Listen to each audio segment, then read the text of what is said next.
श्री परमात्मने नमः। ओम वासुदेवाय नमः। ओम व्यासदेवाय नमः। ओम जगन्नाथदासाय नमः। हे माँ सरस्वती तमें कंठरे बस, माँ कंठरे बस। अति बड़ी जगन्नाथ दास रचित श्रीमद् भागवत महापुराण चतुर्थ स्कंध आज षष्ठ अध्याय श्रवण करवा। यही अध्याय ब्रह्मा भगवान शिव को सांत्वना देउछंती। सती देवी सती बा शिवों पत्नी देहांत परे बा स्वर्गवास परे बा शरीर त्याग परे भगवान शिव ससुर दक्ष प्रजापति यज्ञ को ध्वंस करने सहित वीरभद्र वेशरे भगवान शिव दक्षर मस्तक को छिन्न करते। जेहेतु भगवान शिव संहारकर्ता तांकर जेतेबेले शरीर रुद्र रूप धारण करे ताको सांत्वना देवा आवश्यक अनुभव करी ब्रह्मा ताको संतान देकी शांत कराउछन्ति। एही अध्यायर प्रथम भागरे पद्यांतरी एवं द्वितीय भागरे यार व्याख्या श्रवण करिबा। तेबे आसंतु आरंभ करिबा चतुर्थ स्कंध षष्ठ अध्याय।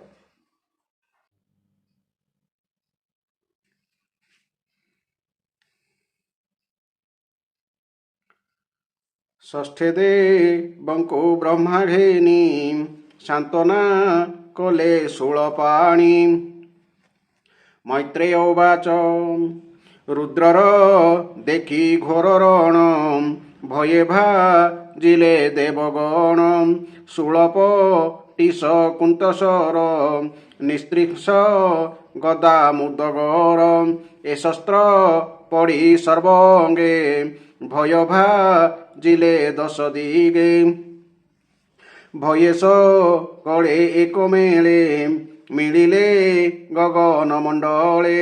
छन्न व्याकुल मन दुखे बेगे मिलिले ब्रह्मलोके। ब्रह्माचरण तले पड़ी कहिले सबु कर जोड़ी। अनर्थ हेब बोली जानी यज्ञ न गले कुश पाणी। से देवे जाहा निवेदिले ता ब्रह्मा विष्णु जानिथिले। तेणु से दक्ष यज्ञ काले एबेनी गमन न कले।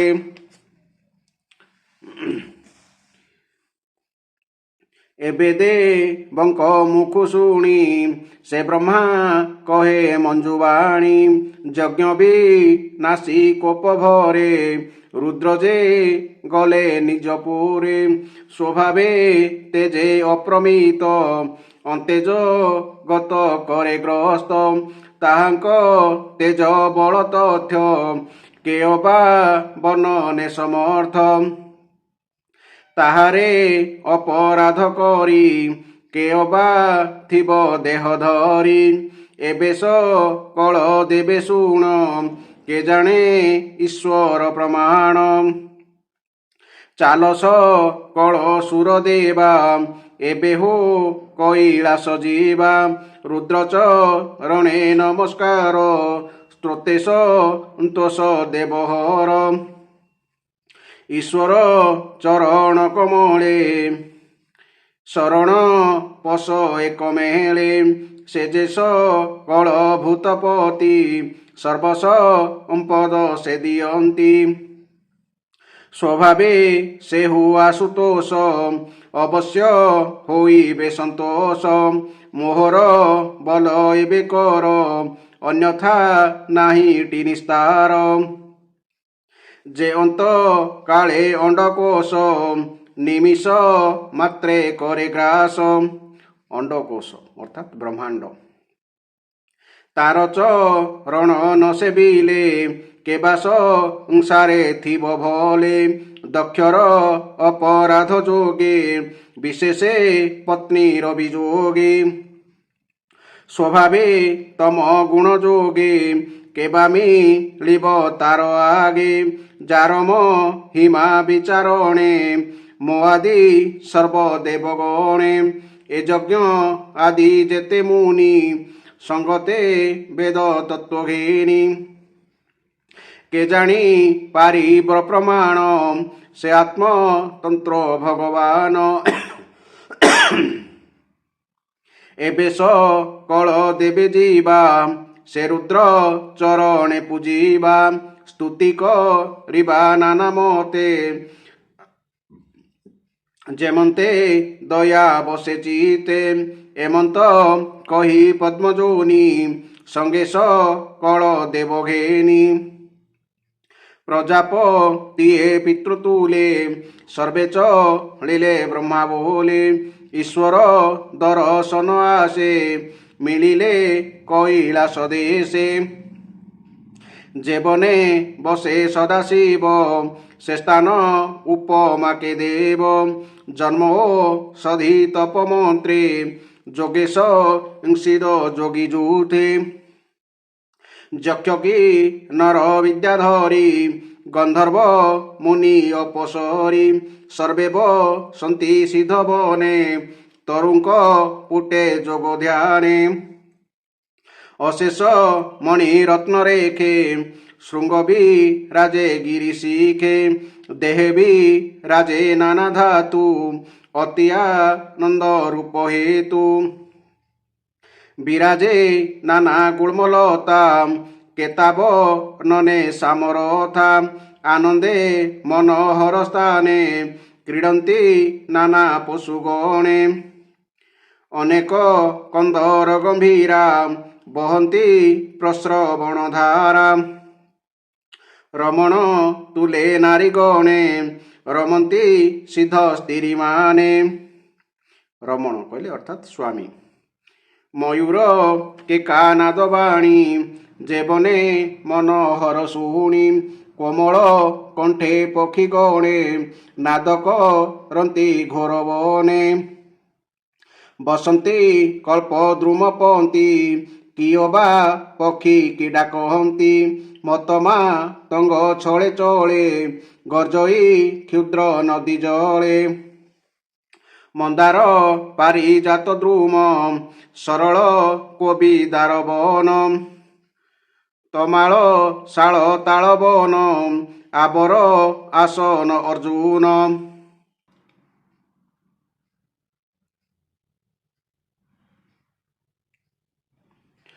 চুতক দম্ভ নাগেশ্বর পুনাগ চম্পাকর বীর পাটଳି অশোক অনেক বকুଳ কুন্দ কুরুবক সুনারী শতপত্র জাতি মল্লিকা মাধবী যে যুথি জাতি অর্থাৎ যাই ফুল পনস উদুম্বর প্লক্ষ বট শতথ হিঙ্গু বৃক্ষ খর্জুর জম্বু যে ক্রম্বুক খর্জুর জম্বু যে ক্রমুক আম্রপি আଳ আম্রাতক ভূর্জ সধি যে মধুক ইঙ্গুদ বেণু যে কীচক বৃক্ষ ছন্তি নানা বনে শোভন কৈলাস বনে কুমদ উৎপল কল্হার শতপত্রে সোহে নীর আনন্দ মনে পক্ষীকূল গভীর নাদে কুতূহল মৃগবা নর কূল যূথ সিংহসা দূল গজ যূথ গবয় ব্যাঘ্র রুক্ষ দল রুরুম হিস শশাকূল রুক্ষ অর্থাৎ ভালু রুরু অর্থাৎ কৃষ্ণসার মৃগ অরণ্যে মৃগ নাভি আদি কে কহু সেবন প্রসিদ্ধি সুন্দর সোহে রম্ভাবন দেখন্তে মোহে প্রাণী মন বহই তহি নদী নন্দা সতৃষ্ণা নরে পুণ্যগন্ধা এমন্ত বিশ্বনাথ বনে দেখিসা নন্দ দেবগণে মনে বিস্ময় পাইবে গে দেবে চাহান্তি দশ দিগে তার উপর পুরে যাই অলকা পুরী কুয় নাই সুগন্ধ নামে বন জহি হেম পঙ্কজ বিরাজ হই ନନ୍ଦାଅଳକା ନନ୍ଦା ନଦୀ ବହନ୍ତି ବାମ ଦକ୍ଷ ଭେରି ବିଷ୍ଣୁ ଚରଣ ରଜ ଲାଗି ସେ ନଦୀ ଅତି ସୌଭାଗୀ ଯେ ନଦୀ ଜଳେ ସୁର ନାରୀ ରମନ୍ତି ନାନା କ୍ରୀଡ଼ା କରି କୁଞ୍ଚକୁ କୁଙ୍କୁମ ଜଳେ ମିଶେ ସ୍ୱଭାବେ ସୁମଞ୍ଜୁଳ ଦିଶେ କରିଣୀ ତୁଲେ ହସ୍ତି ବଳ ନିତ୍ୟ ପିବନ୍ତି ଯାର ଜଳ ଆନନ୍ଦେ ପଦ୍ମ ବନେ ପଶି କ୍ରୀଡ଼ା ଆନନ୍ଦେ ମନ ତୋଷି ସେ ନଦୀ କୂଳେ ଉପଗତ ରତ୍ନ ବିମାନ ଯୁଥ ଯୁଥ ପୁଣ୍ୟଜନଙ୍କ ପରିମଳ ମିଶି ସୁଗନ୍ଧ ଗଙ୍ଗା ଜଳ ପୁଣ୍ୟଜନଙ୍କ ପରିମଳ ଅର୍ଥାତ୍ ଯକ୍ଷମାନଙ୍କ ଦେହର ସୌରଭ ତଡ଼ିତ ଜେହ୍ନେ ନୀଳ ମେଘେ ଶୋଭାଦି ସନ୍ତି ଦଶ ଦିଗେ ଏମନ୍ତ କୁବେର ନଗରୀ ସୁଗନ୍ଧ ବନ ଆଦି କରି ଜହିଁରେ କଳ୍ପ ବୃକ୍ଷ ପ୍ରାୟ ଫଳପ ଲଭ ପୁଷ୍ପ ସୋଇ କୋମଳ କଣ୍ଠ ନାଦ ପକ୍ଷୀ ଭୃଙ୍ଗସ ବଦ ଜହିଁ ଲକ୍ଷୀ ଜଳରେ କଳ ହଂସ ଗଣେ କ୍ରୀଡ଼ା କରନ୍ତି ପଦ୍ମବନେ ହରିଚନ୍ଦନ ବାୟୁ ସଙ୍ଗେ ମତମା ତଙ୍ଗ ଗଣ ରହଙ୍ଗେ ବୈଦୁର୍ଯ୍ୟ ବାପି କୂପସ୍ଥାନେ ନିବିଡ଼ ପ୍ରବନ୍ଧ ସୋପାନେ ସ୍ୱଭାବେ ଉତ୍ପଳ ମାଳିନୀ ବିରାଜେ ଗନ୍ଧ ଗୁଣ ଘେନି ଉତ୍ପଳ କହିଲେ ପଦ୍ମ ବା କଇଁ ସେବନେ ଦିଶେ ବଟ ବୃକ୍ଷ ଜହିଁକି ନର ଗଣ ରକ୍ଷ ସତଜୋ ଜନ ଉଚ୍ଚ ସୋହେ ସୁନ୍ଦର ରୂପେ ଜନ ମୋହେ ସେ ବୃକ୍ଷ ଛାୟା ଦେହ ଲାଗି ପ୍ରାଣୀ ହୁଅନ୍ତି ସୌଭାଗୀ ଏମନ୍ତେ ସର୍ବଦେବଗଣେ ମିଳିଲେ ମହାରୁଦ୍ରସ୍ଥାନେ ଦେଖିଲେ ବଟ ବୃକ୍ଷ ମୂଳେ ନିବିଡ଼ ଆସନେ ନିଶ୍ଚଳେ କୋପର ହିତ ଯମ ପ୍ରାୟ ବିଭୂତି ବିଲେପନକାୟ ସନକ ଆଦି ସିଦ୍ଧ ମୁନି ସଙ୍ଗେ ଅନେକ ଶିଷ୍ୟ ଘେନି ଯକ୍ଷଗୁ ହ୍ୟକ କଙ୍କନାୟକ ଯେ ଭକ୍ତି ଯୋଗେ ଉପାସକ ବିଦ୍ୟା ତପସ୍ୟା ଯୋଗ ଆଦି ସକଳେ ଖଟନ୍ତି ସବିରି ବିଶ୍ୱସୁ ହୃଦ ଯା ମହିମା ସର୍ବମଙ୍ଗଳ ଏକ ସୀମା ତପସ୍ୟା ଅଭିମତ ଲିଙ୍ଗ ଯାର ଶରୀର ସିଦ୍ଧ ଅଙ୍ଗ ଲିଙ୍ଗ କହିଲେ ଚିହ୍ନ ଜଟା ଜିନ ଭସ୍ମ ଦଣ୍ଡ ଶିରେ ରଞ୍ଜିତ ଇନ୍ଦୁ ଖଣ୍ଡ ଅଜିନ କହିଲେ ମୃଗ ଚର୍ମ ଏବଂ ଇନ୍ଦୁ ଖଣ୍ଡ କହିଲେ ଅର୍ଦ୍ଧଚନ୍ଦ୍ର ସନ୍ଧ୍ୟା ସମୟେ ମେଘ ପ୍ରଭା ତେମନ୍ତ ତାଙ୍କ ଅଙ୍ଗ ଶୋଭା କୁଶ ଆସନ ମଧ୍ୟେ ବସି ପରମ ବ୍ରହ୍ମ ପରକାଶୀ ନାରଦ ମୁଖ ଚାହିଁ ଧୀରେ ବଚନ କହନ୍ତି ମଧୁରେ ଦକ୍ଷିଣ ଜାନୁର ଉପରେ ବାମ ଚରଣ ସ୍ଥାପି ଧୀରେ ବାମ ଜାନୁରେ ବାମ କର ଦକ୍ଷ କରରେ ଅକ୍ଷମାଳ ସ୍ୱଭାବେ ତର୍କ ମୁଦ୍ରାଧାରୀ ଯେ ରୂପ ସଂସାର ସଂହାରୀ ନିଶ୍ଚଳ ତର୍କ ମୁଦ୍ରାଧାରୀ ଅର୍ଥାତ୍ ତର୍ଜନୀ ଓ ବୃଦ୍ଧାଙ୍ଗୁଳିର ଅଗ୍ରଭାଗକୁ ଯୋଡ଼ି ଅନ୍ୟ ତିନି ଅଙ୍ଗୁଳିକୁ ଏକତ୍ର ସିଧା ରଖିଲେ ଯେଉଁ ମୁଦ୍ରା ହୁଏ ତାକୁ ତର୍କ ମୁଦ୍ରା ବା ଜ୍ଞାନ ମୁଦ୍ରା କୁହାଯାଏ ତର୍ଜନ୍ୟାଙ୍ଗୁଷ୍ଠ योगोगे मिथः संयोज चांगुलाः प्रसाद्य बंधनं प्राहुस्तर्क मुद्रेति मंत्रिकाः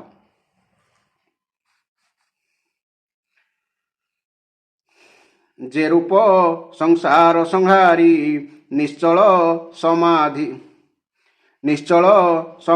धारणे देखिले सर्वदेवगणे सकल ऋषि संगमेळे इंद्रादि 10 दिगपाळे ब्रह्मार सहिते सर्वजन ब्रह्मा सहिते सर्वजन ଚାହିଁଲେ ରୁଦ୍ରଙ୍କ ବଦନ ଜୟସ ବଦ କରି ତୁଣ୍ଡେ ରୁଦ୍ର ଚରଣେ ନମି ମୁଣ୍ଡେ।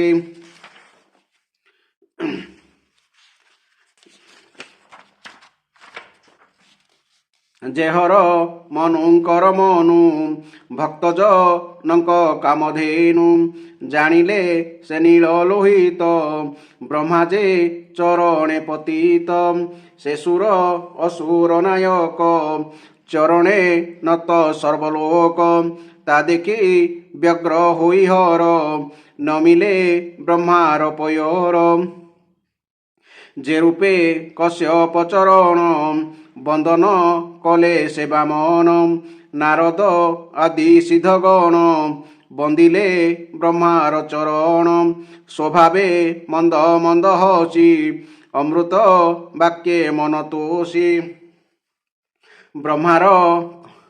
ବ୍ରହ୍ମା କହନ୍ତି କର ଯୋଡ଼ି ଚରଣେ ପୁନଃ ପୁନଃ ପଡ଼ି। ବ୍ରହ୍ମା ଉବାଚ ବ୍ରହ୍ମା ଭଗବାନ ଶିବକୁ ସ୍ତୁତି କରୁଛନ୍ତି। ତୁ ନାଥ ଜଗତ ଈଶ୍ୱର ଜଗତ ତୋର ଖେଳ ଘର ତୁ ଏ ଜଗତ ବୀଜ ଯୋନି ସୃଷ୍ଟି ସଂହାରୁ ମାୟା ଘେନି ତୁ ନାଥ ଜଗତ ଈଶ୍ୱର ନିର୍ଲେପ ବ୍ରହ୍ମ ନିରାକାର ତୁ ଶିବ ଶକ୍ତି ରୂପ ଧରୁ ସଂସାରେ ଖେଳ ଘର କରୁ ସର୍ଜିପାଳି ନ କରୁ ଅନ୍ତ ଏ ବିଶ୍ୱ ଉର୍ଣ୍ଣ ନାଭିବତ ଧର୍ମାର୍ଥ କାମ ଯହୁଁ କ୍ଷରେ ଯେ ଯଜ୍ଞ ଧେନୁ ରୂପ ଧରି ତୁ ତାହା ସର୍ଜିଛୁ ଜଗତେ ସଂସାର ଭ୍ରମଣ ନିମନ୍ତେ ସେ ମାୟା ସଂସାର ବନ୍ଧନେ ଯନ୍ତ୍ରିତ ହୋଇ ମହାଜନେ କଳ୍ପନ୍ତି ନାନା କର୍ମବିଧି ତୁ ଶେଷ କଳ ଫଳ ସିଧି ମଙ୍ଗଳ କ୍ରିୟା କର୍ମମଳ ତୁ ସେ ନାଦି ଆଦି ମୂଳ ଅମଙ୍ଗଳକୁ ତମ ହେଉ ଧର୍ମ ତୁ ସଦା କାଳେ ବହୁ ତୁ ନାଥ ସର୍ବ ଫଳ ଦେଉ ତୋର ମହିମା କେବା କହୁ ଯେବା ଅଶୁଭ କର୍ମ করে নরকে পড়ে সেহু ঘোরে যে সাধু জনে কর্ম করি ভাব প্রভাবে মদ ভরি সে ফল তোতে সমর্পନ୍ତି মায়া পটଳୁ ଡରି ଯାଆନ୍ତି ଯେ ଲୋଭ ବସେ ତାହା ଚିନ୍ତି ପଶୁଙ୍କ ପ୍ରାୟ ସେ ଭୁଞ୍ଜନ୍ତି ସେ କାହିଁ ସମ୍ପାଦିବେ ତୋତେ ଏଣୁ ଭ୍ରମନ୍ତି ଏ ଜଗତେ ଯେ ଭେଦ ଦର୍ଶୀ ଦୁଷ୍ଟାଶୟ କେବଳ କର୍ମରତ ପ୍ରାୟ ପରର ଉଦୟ ସର୍ବର୍ଥା ଯାହାର ହୃଦୟରେ ବ୍ୟଥା ସର୍ବଦା ବୋଲି ଦୁଷ୍ଟ କଥା ଦିଅଇ ପର ମର୍ମେ ବ୍ୟଥା ଦିଅଇ ପର ମର୍ମେ ବ୍ୟଥା ଯେ ପଦ୍ମ ନାଭର ମାୟାରେ ମୋହିତ ଭେଦ ଜ୍ଞାନୀ ନରେ ତାହାଙ୍କ ପ୍ରତି ସାଧୁଜନ କରନ୍ତି ଦୟା ପ୍ରକାଶନ ଯେବା ସ୍ୱ ଧର୍ମ ଅନୁଗତ ତାହାରେ ଦୟା ତ ଉଚିତ ତୁହିତ ଯଜ୍ଞ ଫଳଦାତା ସକଳ ଯଜ୍ଞ ଭାଗ ଭୋକ୍ତା କୁଚିତ ଯଜ୍ଞକାରୀମାନ ନ କଲେ ପଞ୍ଚ ଭାଗଦାନ ତୋତେ ନ ଜାଣି ପ୍ରଜାପତି ଦୁର୍ଗତି ଲଭିଲା ଦୁର୍ମତି ଆମ୍ଭ କତି ହୃଦେ ଧର ଏହାକୁ ପ୍ରତିକାର କର ଏ ପୁଣି ଯଜ୍ଞଶାଳେ ମଲା ସଂସାରେ ଯଶ ତ ରହିଲା ଏବେ ମୋ ହର ବୋଲ କର ଏହାର ଯଜ୍ଞ ତୁ ଧର ଏ ଯଜ୍ଞେ ତୋ ଭାଗ ନ ଦେଲେ ଏଣୁ ଏ ଜୀବ ଥାଉ ମଲେ ଏହାଙ୍କୁ ଏ ଦଣ୍ଡ ଉଚିତ ଯେଣୁନି ଦିଲେ ବିଶ୍ୱନାଥ ଏବେ ତୁ ଏହାଙ୍କୁ ଜିଆଅ ଭଗକୁ ଚକ୍ଷୁ ଦାନ ଦିଅ ଭୃଗୁର ଦାଢ଼ି ଏବେ ରୋପ ପୁଷାର ଦନ୍ତ ପାଟି ସ୍ଥାପ तो सैन्य शस्त्र बरसणे भय भाजिले देवगणे तो त्रासे छिन्न भिन्न होई भुवने न पारिले रही ऋत्विज गण सेहि मत ताहांकु रख विश्वनाथ यज्ञे तो रुद्र भाग शेषे साधिबा मंत्र उपदेशे हे रुद्र निज भाग पाई यज्ञ संपूर्ण कर तुहि एमंत कही पद्मजोनि न मिले देवगण घेनी से रुद्र चरण पंकजे ब्राह्मण जगन्नाथ भजे इति श्रीमद्भागवती महापुराणे परमहंस संहितायां चतुर्थ स्कंदे रुद्र शान्तनं नाम षष्ठाध्यायः।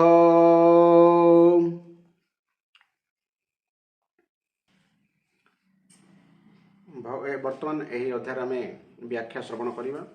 यही अध्याय महादेव को प्रसन्न करने निमंते ब्रह्मा आदि देवगण कैलाश गमन कथा वर्णना करा जायछि।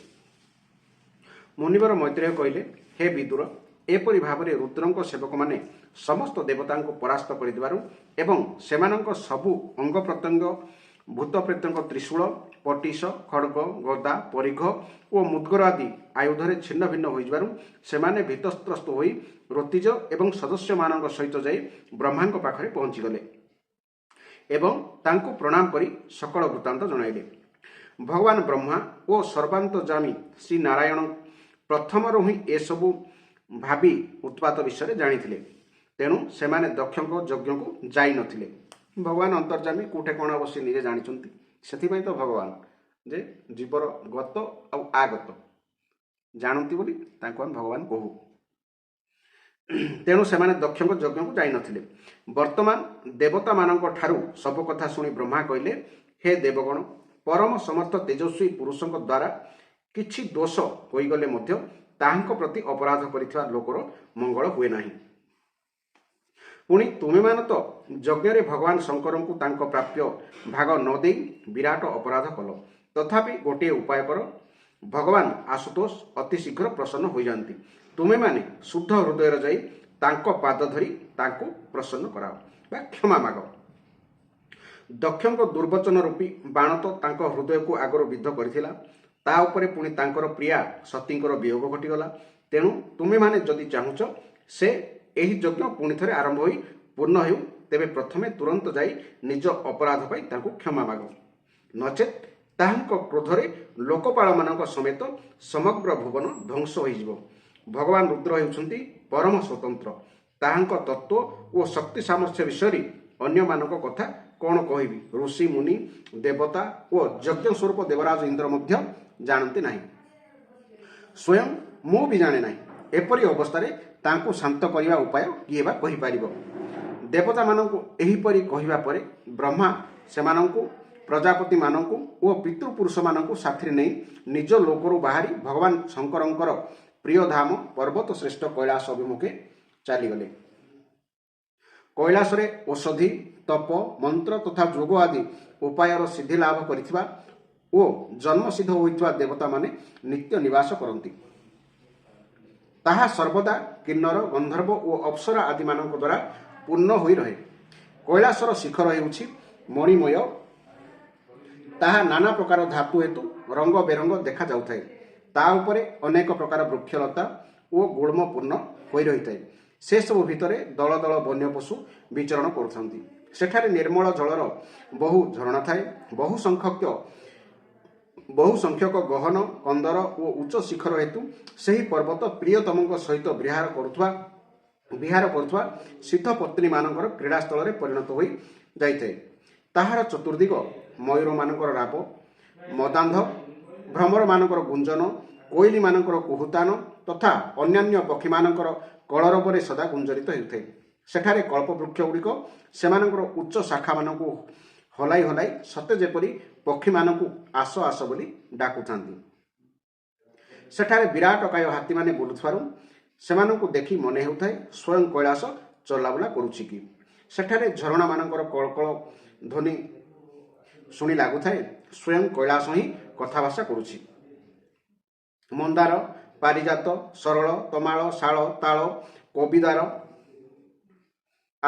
ଅସନ ଓ ଅର୍ଜୁନ ବୃକ୍ଷମାନଙ୍କ ହେତୁ ପର୍ବତଟି ଅତି ସୁନ୍ଦର ଦେଖାଯାଉଥାଏ। ଆମ୍ବ, କଦମ୍ବ, ନିପ, ନାଗ, ପୂର୍ଣ୍ଣାଗ, ଚମ୍ପା, ଗୋଲାପ, ଅଶୋକ, ବକୁଳ, କୁନ୍ଦ, କୁରବକ ବା ଦାସକେରଣ୍ଡା, ସ୍ୱର୍ଣ୍ଣାଭ ଶତପତ୍ର କମଳ, ଅଳାଇଚ ଆଦି ମନୋହର ବୃକ୍ଷ ଏବଂ ମାଳତୀ, କୁବ୍ଜକ, ମଲ୍ଲୀ ଓ ମାଧବୀ ଆଦି ଲତା ମଧ୍ୟ ସେଠାରେ ଶୋଭା ବର୍ଦ୍ଧନ କରୁଥାନ୍ତି। ପଣସ, ଉଦୁମ୍ବର, ଅଶ୍ୱତଥ୍, ଜରି, ବର, ଗୁଗଳ, ଭୁର୍ଜ ଔଷଧି ଜାତିର ବୃକ୍ଷ ଯଥା କଦଳୀ ଆଦି, ଗୁଆ, ରାଜପୁଗ, ଜାମୁ, ଖଜୁରୀ, ଆମ୍ବଡ଼ା, ଆମ୍ବ, ପିଆଳ, ମହୁଲ, ଇଙ୍ଗୁଦ ଆଦି ବିଭିନ୍ନ ପ୍ରକାର ବୃକ୍ଷ ଓ ବିଭିନ୍ନ ପ୍ରକାର ବାଉଁଶ ବୁଦାରେ ସେହି ପର୍ବତ ଅତ୍ୟନ୍ତ ମନୋହର ଦିଶୁଥାଏ। ସେଠାରେ ପୁଷ୍କରିଣୀମାନଙ୍କରେ କଇଁ, ପଦ୍ମ, କହ୍ଲାର, ଶଳ୍କପତ୍ର ଆଦି ଅନେକ ଜାତିର ଫୁଲ ଫୁଟିଥାଏ। ସେସବୁର ଶୋଭାରେ ବିମୁଗ୍ଧ ହୋଇ ଦଳ ଦଳ ପକ୍ଷୀ କଳରବ କରୁଥିବା ଫଳରେ ସେହି ସ୍ଥାନ ଅତ୍ୟନ୍ତ ରମଣୀୟ ଦେଖାଯାଉଥାଏ। ସେଠାରେ ବିଭିନ୍ନ ସ୍ଥାନରେ ହରିଣ, ବାନର, ବରାହ, ସିଂହ, ଭାଲୁ, ଝିଙ୍କ, ନୀଳଗାଈ, ସରଭ, ବ୍ୟାଘ୍ର, କୃଷ୍ଣମୁଗ, ମହିଷ, କର୍ଣ୍ଣାନ୍ତ୍ର, ଏକପଦ, ଅଶ୍ୱମୁଖ, ଗଧିଆ ଓ କସ୍ତୁରୀ ମୁଗ ବୁଲୁଥିବା ଦେଖାଯାଉଥାନ୍ତି। ସେଠାରେ ସରୋବରମାନଙ୍କ ତଟରେ ଧାଡ଼ି ଧାଡ଼ି କଦଳୀ ଗଛ ଥିବାରୁ ଦୃଶ୍ୟ ବଡ଼ ସୁନ୍ଦର ହୋଇଥାଏ। ଚତୁର୍ଦିଗରେ ନନ୍ଦା ନାମକ ନଦୀ ପ୍ରବାହିତ ହେଉଥାଏ। ସେହି ନଦୀର ପବିତ୍ର ଜଳରେ ଦେବୀ ସତୀ ସ୍ନାନ କରିଥିବାର ତାହା ଅଧିକ ପବିତ୍ର ଓ ସୁଗନ୍ଧିତ ହୋଇ ଯାଇଥାଏ। ଭଗବାନ ଭୂତନାଥଙ୍କ ନିବାସ ସ୍ଥାନ ସେହି କୈଳାସ ପର୍ବତର ଏପରି ରମଣୀୟ ଦୃଶ୍ୟ ଦେଖି ଦେବତାମାନେ ଆଶ୍ଚର୍ଯ୍ୟାନ୍ୱିତ ହୋଇଗଲେ। ସେଠାରେ ସେମାନେ ଯକ୍ଷମାନଙ୍କର ଅଳକା ନାମକ ଗୋଟିଏ ସୁରମ୍ୟ ପୁରୀ ଓ ସୌଗନ୍ଧିକ ବନ ଥିବାର ଦେଖିଲେ। ସେହି ବନରେ ସୌଗନ୍ଧିକ ନାମକ ପଦ୍ମଫୁଲ ଫୁଟିଥିବାରୁ ସର୍ବତ୍ର ମଧୁର ସୁଗନ୍ଧ ଚହଟୁଥାଏ। ଅଳକାପୁରୀ ବାହାରେ ନନ୍ଦା ଓ ଅଳକାନନ୍ଦା ନାମରେ ଦୁଇଟି ନଦୀ ପ୍ରବାହିତ ହେଉଥାଏ। ସେହି ନଦୀ ଦୁଇଟି ତୀର୍ଥପାଦ ଶ୍ରୀହରିଙ୍କ ଚରଣରଜ ସଂସ୍ପର୍ଶରେ ଅତ୍ୟନ୍ତ ପବିତ୍ର ଅଟନ୍ତି। ହେ ବିଦୁର, ରତି ବିଳାସରେ କ୍ଳାନ୍ତ ହୋଇ ଯାଇଥିବା ଦେବାଙ୍ଗନାମାନେ ନିଜ ନିଜ ନିବାସ ସ୍ଥାନରୁ ଆସି ସେହି ନଦୀରେ ଜଳକ୍ରୀଡ଼ା କରନ୍ତି ଏବଂ ନଦୀରେ ପଶି ନିଜ ପ୍ରିୟତମମାନଙ୍କ ଉପରକୁ ପାଣି ଫୋପାଡ଼ନ୍ତି। ସ୍ନାନ କରିବା ସମୟରେ ସେମାନଙ୍କର ସଦ୍ୟଲେପିତ କୁଞ୍ଚ କୁକୁମ ଧୋଇ ହୋଇଯିବାରୁ ନଦୀ ଜଳ ସୁଗନ୍ଧିତ ଓ ହଳଦିଆ ହୋଇଯାଏ। ସେହି କୁଙ୍କୁମ ମିଶ୍ରିତ ଜଳକୁ ତୃଷାର୍ତ୍ତ ହୋଇନଥିବା ହସ୍ତୀମାନେ ବି ସୁଗନ୍ଧ ଲୋଭରେ ପାନ କରନ୍ତି ଏବଂ ହସ୍ତିନୀମାନଙ୍କୁ ସଙ୍ଗରେ ଆଣି ସେମାନଙ୍କୁ ମଧ୍ୟ ପିଆନ୍ତି। ଅଳକାପୁରୀରେ ସୁନା, ରୂପା ଓ ବହୁମୂଲ୍ୟ ମଣିମାନଙ୍କର ନିର୍ମିତ ଶତ ଶତ ବିମାନ ରହିଥାଏ। ସେହି ବିମାନ ଗୁଡ଼ିକରେ ଯକ୍ଷ ପତ୍ନୀମାନେ ନିବାସ କରନ୍ତି। ସେହି ବିମାନ ଗୁଡ଼ିକ ହେତୁ ଉକ୍ତ ବିଶାଳ ନଗରୀଟି ବିଜୁଳି ଓ ମେଘରେ ଆଚ୍ଛାଦିତ ଆକାଶ ପରି ଦେଖାଯାଉଥିଲା। ଯକ୍ଷରାଜ କୁବେରଙ୍କ ରାଜଧାନୀ ସେହି ଅଳକାପୁରୀ ପାର ହୋଇ ଦେବତାମାନେ ସୌଗନ୍ଧିକ ବନକୁ ଆସିଲେ। ସେହି ବନରେ ରଙ୍ଗ ବେରଙ୍ଗ ଫୁଲ, ଫଳ ଓ ପତ୍ରରେ ପୂର୍ଣ୍ଣ ବହୁ କଳ୍ପବୃକ୍ଷ ଶୋଭା ପାଉଥାଏ।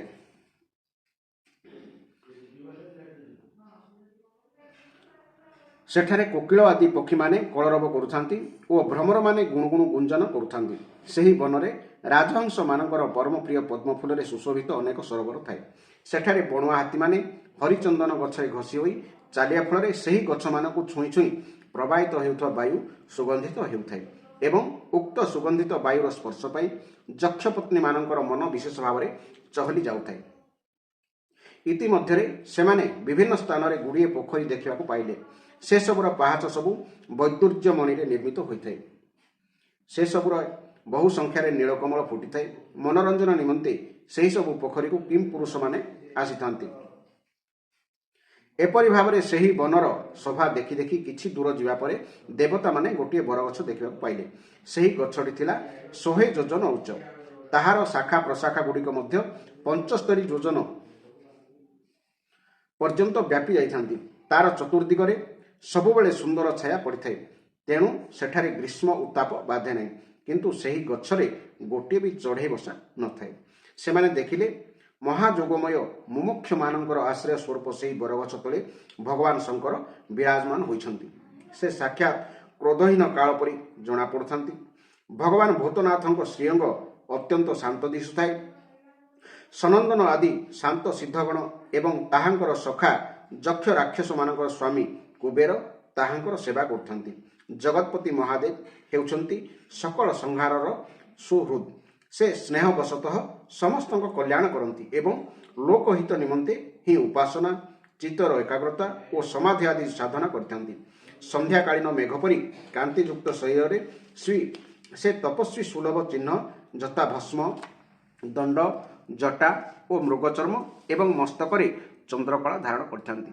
ସେ ବସିଥାନ୍ତି ଗୋଟିଏ କୁଶ ଆସନରେ ଏବଂ ଅନେକ ସାଧୁସନ୍ଥଙ୍କ ଗହଣରେ ମଝିରେ ବସି ନାରଦ ପଚାରିବାରୁ ସନାତନ ବ୍ରହ୍ମଙ୍କ ବିଷୟରେ ଉପଦେଶ ଦେଉଥାନ୍ତି। ତାଙ୍କର ବାମ ପାଦ ଡାହାଣ ଜଙ୍ଘ ଉପରେ ରହିଥାଏ ଏବଂ ସେ ବାଁ ହାତଟି ବାଁ ଆଣ୍ଠୁ ଉପରେ ରଖିଥାନ୍ତି। ଡାହାଣ କଚଟିରେ ଗୋଟିଏ ରୁଦ୍ରାକ୍ଷ ମାଳ ଗୁଡ଼ାଇ ତର୍କ ମୁଦ୍ରାରେ ବିରାଜମାନ ହୋଇଥାନ୍ତି। ତର୍କ ମୁଦ୍ରା କ'ଣ? ତର୍ଜନୀ ଟିପ ସହିତ ଅଙ୍ଗୁଷ୍ଠ ବା ବୁଢ଼ା ଆଙ୍ଗୁଠି ଟିପ ଲଗାଇ ଅନ୍ୟ ଆଙ୍ଗୁଠିମାନଙ୍କୁ ସିଧା ରଖିଲେ ଯେଉଁ ବନ୍ଧ ସିଦ୍ଧ ହୁଏ ତାହାକୁ ତର୍କ ମୁଦ୍ରା କହନ୍ତି। ଏହାର ଅନ୍ୟ ନାମ ହେଲା ଜ୍ଞାନ ମୁଦ୍ରା। ସେ ଯୋଗପଟ ବା କାଠର ଆଶାବାଡ଼ିର ସାହାଯ୍ୟ ନେଇ ଏକାଗ୍ର ଚିତ୍ତରେ ବ୍ରହ୍ମାନନ୍ଦ ଅନୁଭବ କରିଥାନ୍ତି। ଇତିମଧ୍ୟରେ ଲୋକପାଳମାନଙ୍କ ସହିତ ସବୁ ମୁନି ମନନଶୀଳମାନଙ୍କ ମଧ୍ୟରେ ସର୍ବଶ୍ରେଷ୍ଠ ଭଗବାନ ମହେଶ୍ୱରଙ୍କୁ କରଯୋଡ଼ି ପ୍ରଣାମ କଲେ। ଯଦିବା ସକଳ ଦେବତା ଦୈତ୍ୟମାନଙ୍କର ଅଧିପତିମାନେ ମଧ୍ୟ ଶ୍ରୀ ମହାଦେବଙ୍କ ଚରଣ କମଳ ବନ୍ଦନା କରନ୍ତି, ତଥାପି ବ୍ରହ୍ମା ଆସିଛନ୍ତି ଦେଖି ମହେଶ୍ୱର ତୁରନ୍ତ ଠିଆ ହୋଇ ପଡ଼ିଲେ। ବାମନ ଅବତାରରେ ଭଗବାନ ବିଷ୍ଣୁ କଶ୍ୟପଙ୍କୁ ବନ୍ଦନା କରିବା ପରି ଶ୍ରୀ ମହାଦେବ ନତଶିର ହୋଇ ବ୍ରହ୍ମାଙ୍କୁ ପ୍ରଣାମ କଲେ। ଶିବଙ୍କ ଚାରିପଟେ ଯେଉଁ ମହର୍ଷି ଓ ସିଦ୍ଧଗଣ ବସିଥିଲେ ସେମାନେ ମଧ୍ୟ ଠିଆ ହୋଇ ବ୍ରହ୍ମାଙ୍କୁ ପ୍ରଣାମ କଲେ। ସମସ୍ତେ ପ୍ରଣାମ କରି ସାରିବା ପରେ ସେ ପର୍ଯ୍ୟନ୍ତ ନତଶିର ହୋଇ କରଯୋଡ଼ି ଠିଆ ହୋଇଥିବା ଚନ୍ଦ୍ରମୌଳି ଭଗବାନ ଶଙ୍କରଙ୍କୁ ବ୍ରହ୍ମା ସହାସ୍ୟ ବଦନରେ କହିଲେ। ବ୍ରହ୍ମା କହିଲେ, ହେ ଦେବ, ମୁଁ ଜାଣେ ଯେ ଆପଣ ହେଉଛନ୍ତି ସକଳ ଜଗତର ସ୍ୱାମୀ, କାରଣ ବିଶ୍ୱର ଯୋନି ଶକ୍ତି ବା ପ୍ରକୃତି ଓ ତାର ବୀଜ ଶକ୍ତି ପୁରୁଷଙ୍କର ଊର୍ଦ୍ଧ୍ୱରେ ଯେଉଁ ସର୍ବମୟ ପରମ ବ୍ରହ୍ମ ଅଛନ୍ତି, ଆପଣ ହିଁ ହେଉଛନ୍ତି ସେହି ପରମ ବ୍ରହ୍ମ। ଭଗବାନ, ଆପଣ ବୁଢ଼ିଆଣୀ ପରି ନିଜର ସ୍ୱରୂପଭୂତ ଶିବଶକ୍ତି ରୂପରେ କ୍ରୀଡ଼ା କରି ଲୀଳା ଛଳରେ ହିଁ ସଂସାରର ସୃଜନ, ପାଳନ ଓ ସଂହାର କରନ୍ତି। ଆପଣ ହିଁ ଧର୍ମ ଓ ଅର୍ଥ ପ୍ରଦାନକାରୀ ବେଦକୁ ରକ୍ଷା କରିବା ନିମନ୍ତେ ଦକ୍ଷଙ୍କୁ ନିମିତ୍ତ କରି ଯଜ୍ଞ ପ୍ରକଟ କରିଛନ୍ତି। ଆପଣଙ୍କ ଦ୍ୱାରା ହିଁ ବର୍ଣ୍ଣାଶ୍ରମର ମର୍ଯ୍ୟାଦା ପ୍ରଣୟନ କରାଯାଇଛି ଏବଂ ନିୟମନିଷ୍ଠ ବ୍ରାହ୍ମଣମାନେ ତାହା ଶ୍ରଦ୍ଧାପୂର୍ବକ ପାଳନ କରନ୍ତି। ହେ ମଙ୍ଗଳମୟ ମହେଶ୍ୱର, ଆପଣ ଶୁଭକର୍ମ କରୁଥିବା ଲୋକଙ୍କୁ ସ୍ୱର୍ଗଲୋକ ଅଥବା ମୋକ୍ଷ ପଦ ପ୍ରଦାନ କରିଥାନ୍ତି ଏବଂ ପାପ କର୍ମ କରୁଥିବା ଲୋକଙ୍କୁ ନରକରେ ପକାଇ ଦିଅନ୍ତି।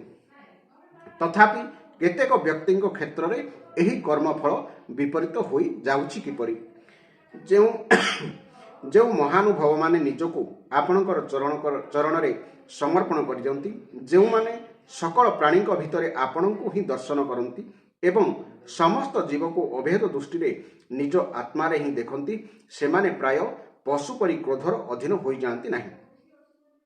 ଯେଉଁମାନେ ଭେଦବୁଦ୍ଧି ରଖିଥିବା ହେତୁ କର୍ମରେ ହିଁ ଆସକ୍ତ, ଯେଉଁମାନଙ୍କର ଅନ୍ତଃକରଣ ଶୁଦ୍ଧ ନୁହେଁ, ଅନ୍ୟର ଉନ୍ନତି ଦେଖି ଯେଉଁମାନଙ୍କର ଚିତ୍ତ ଦିନରାତି ଈର୍ଷାର ଜଳେ ଏବଂ ଯେଉଁ ପରଦ୍ରୋହୀ ମୂର୍ଖମାନେ ନିଜର ଦୁର୍ବଚନ ଦ୍ୱାରା ଅନ୍ୟମାନଙ୍କ ମନରେ ଦୁଃଖ ଦିଅନ୍ତି, ଆପଣଙ୍କରି ମହାପୁରୁଷଙ୍କ ପକ୍ଷରେ ସେମାନଙ୍କୁ ବି ମାରିବା ଶୋଭନୀୟ ନୁହେଁ, କାରଣ ସେହି ବିଚରାମାନଙ୍କୁ ତ ବିଧାତା ହିଁ ମାରି ଦେଇଥାନ୍ତି।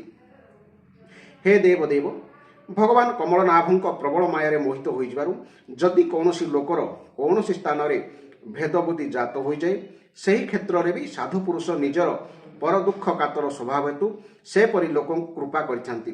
ଦୈବବଶତଃ ଯାହା କିଛି ହୋଇଯାଏ ସେମାନେ ତାହାର ପ୍ରତିରୋଧ କରିବାକୁ ପ୍ରଯତ୍ନ କରନ୍ତି ନାହିଁ। ପ୍ରଭୁ, ଆପଣ ହେଉଛନ୍ତି ସର୍ବଜ୍ଞ।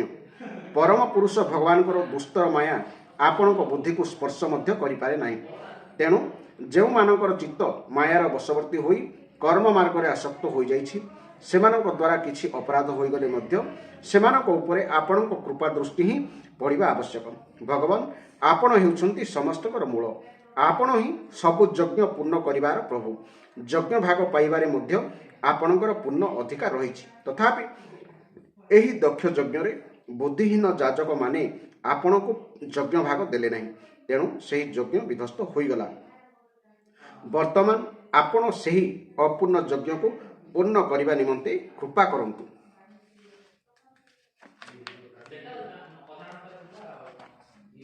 ପ୍ରଭୁ ଏପରି ଉପାୟ କରନ୍ତୁ ଯାହା ଫଳରେ ଯଜମାନ ଦକ୍ଷ ପୁନର୍ବାର ବଞ୍ଚି ଉଠିବେ, ଭୋଗ ଦେବତା ତାଙ୍କର ନେତ୍ର ଫେରି ପାଇବେ, ଭୃଗୁଙ୍କର ନିଶ ଦାଢ଼ି କଅଁଳି ଆସିବ ଏବଂ ପୂଷାଙ୍କର ଦାନ୍ତ ପୂର୍ବ ପରି ହୋଇଯିବ। ହେ ରୁଦ୍ରଦେବ, ଅସ୍ତ୍ରଶସ୍ତ୍ର ଏବଂ ଟେକା ପଥର ମାଡ଼ରେ ଯେଉଁ ଦେବତା ଓ ରତିଜମାନଙ୍କର ଅଙ୍ଗ ପ୍ରତ୍ୟଙ୍ଗ ଭାଙ୍ଗି ଯାଇଛି, ଆପଣଙ୍କ କୃପାରୁ ସେମାନେ ପୂର୍ବ ପରି ଭଲ ହୋଇଯାଆନ୍ତୁ। ଯଜ୍ଞ ସମ୍ପୂର୍ଣ୍ଣ ହେବା ପରେ ଯାହା କିଛି ସାମଗ୍ରୀ ବଳିବ ତାହା ସବୁଦିନ ପାଇଁ ଆପଣଙ୍କର ଭାଗ ହୋଇ ରହିବ।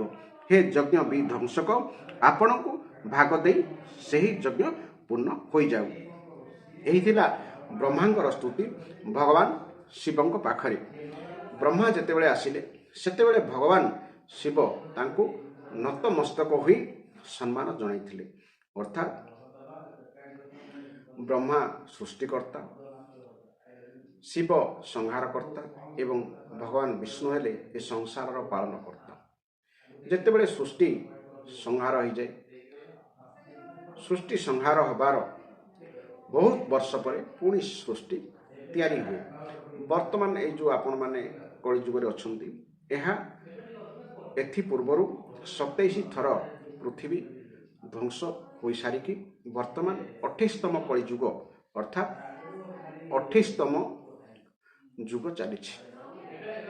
ଯାହା ଶାସ୍ତ୍ରରେ ଉଲ୍ଲେଖ କରାଯାଇଛି, ଏହି ସୂଚନାଟି ଆପଣଙ୍କୁ ଦେଲି। ହୁଏତ ଯେଉଁମାନେ ନାସ୍ତିକ ଏହି କଥାକୁ ତାଙ୍କେ ଗ୍ରହଣ ନ କରିପାରନ୍ତି, କିନ୍ତୁ କେହି କୌଣସି ନାସ୍ତିକ ଶାସ୍ତ୍ର ଅର୍ଥକୁ ଗ୍ରହଣ କରୁ ଅବା ନ କରୁ ସେଇଟା ତାର କ୍ଷତି, କିନ୍ତୁ ଶାସ୍ତ୍ର ହଜାର ହଜାର ବର୍ଷ ଥିଲା, ହେଲାଣି, ସୁରକ୍ଷିତ ଅଛି, ଆଉ ସୁରକ୍ଷିତ ରହିବ। ଆମେମାନେ ମନୁଷ୍ୟମାନେ ଆଜିକା ଦିନରେ 60-70 ବର୍ଷ ଧରି ଏ ସଂସାରକୁ ଆସିଛେ, ଅଧିକ ଆଶା ବି କରିବା ନାହିଁ। ତେଣୁ ବେଳ ଥାଉ ଥାଉ ପ୍ରତ୍ୟେକ ଦିନ ଶ୍ରୀମଦ୍ ଭଗବତ ଗୀତା ଏବଂ ଭାଗବତ ମହାପୁରାଣଟି ପାଠ କରନ୍ତୁ। ଫଳରେ ଏ କଳିଯୁଗର ପ୍ରଭାବ ଆପଣମାନଙ୍କ ଉପରେ, ଆପଣଙ୍କ ପରିବାର ଉପରେ ପ୍ରଭାବ ପକାଇ ପାରିବ ନାହିଁ। ନଚେତ୍ ଏ କଳିଯୁଗ ଆଜ୍ଞା ବହୁତ ଖରାପ। କେତେବେଳେ କାହାକୁ ବି ବ୍ରହ୍ମଚାପଡ଼ାଟିଏ ବାଜିପାରେ, ଅର୍ଥାତ୍ କେତେବେଳେ ବି କାହାର କିଛି ସମସ୍ୟା ଘଟିପାରେ। ତେଣୁ ବେଳ ଥାଉ ଥାଉ ପ୍ରତ୍ୟେକ ଶ୍ରୋତା ନିଶ୍ଚିତ ଭାବରେ ଭଗବତ ଗୀତା ଟିକେ ଆଣନ୍ତୁ, ଭାଗବତ ମହାପୁରାଣ ଘରକୁ ଆଣନ୍ତୁ। ଅତି ସୁଲଭ ଦରରେ ଏହା ମିଳିଯାଉଛି ଏବଂ ଟିକେ ପାଠ କରନ୍ତୁ ଆଜ୍ଞା। ସଂସାର ସଂସାର ସଂସାର ଯେତେ ସମୟ ଦେଲେ ମଧ୍ୟ ତାହା ଅପୂର୍ଣ୍ଣ ହୋଇଯିବ ଜୀବନରେ, ଯେଉଁ ପର୍ଯ୍ୟନ୍ତ ଆପଣ ଟିକେ ଶାସ୍ତ୍ର ଅଧ୍ୟୟନ ନ କରିଛନ୍ତି। ତେଣୁ ଯେଉଁ ଶ୍ରୋତା ବନ୍ଧୁଗଣ ଏହାକୁ ଭଲ ଭାବରେ ଶୁଣିଛନ୍ତି, ଭଗବାନ ଶିବ ଏବଂ ବ୍ରହ୍ମାଙ୍କର ସମସ୍ତ କୃପା ଆପଣମାନଙ୍କ ଉପରେ ଥାଉ। ଜୟ ଜଗନ୍ନାଥ, ଜୟ ଜଗନ୍ନାଥ, ଜୟ ଜଗନ୍ନାଥ ପ୍ରଭୁ।